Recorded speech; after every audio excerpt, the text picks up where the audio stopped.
The Walker series is a cycle of short films by Taiwanese director Tsai Ming-liang about a monk in red robes walking very, very slowly in different public spaces.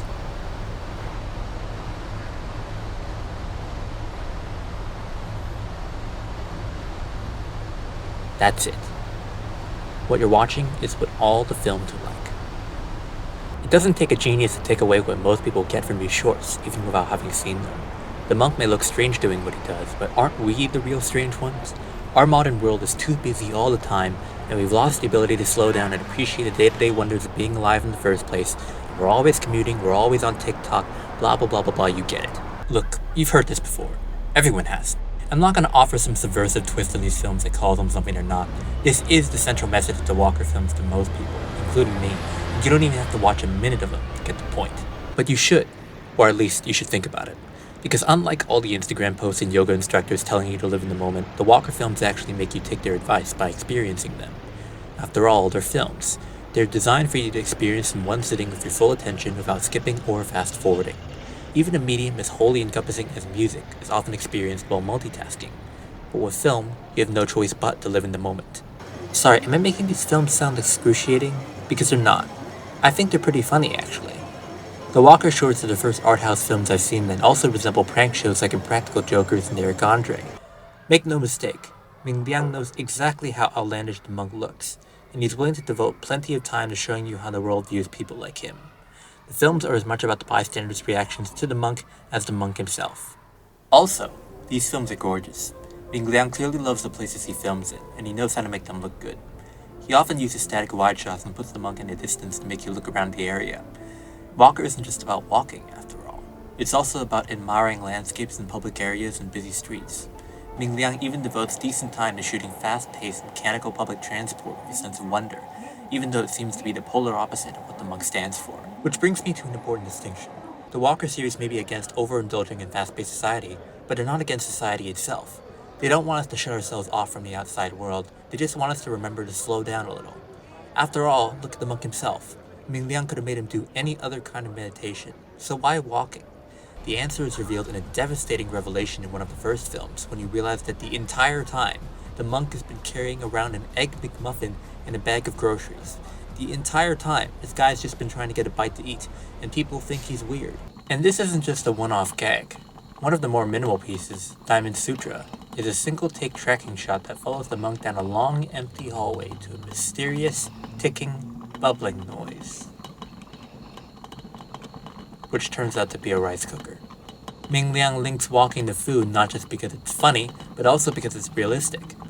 As ascetic as our monk may be, he still needs to eat after all. The act of walking isn't immaterial. It's an energy-expending process that requires replenishing that energy to keep going. And the film proposes that taking that time to savor the whole process is part of appreciating everything life has to offer.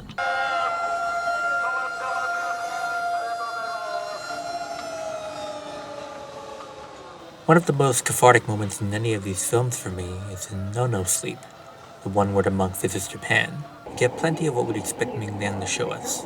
High-speed trains, Shibuya crossing, all that stuff. But halfway through the film, we cut away, and we get to see the monk check into a spa and sit in a hot tub.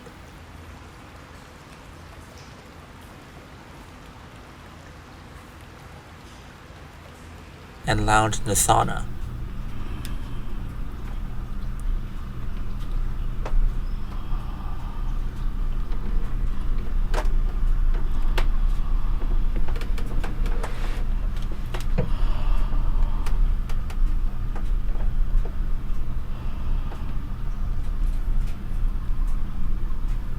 And sleep in the beds.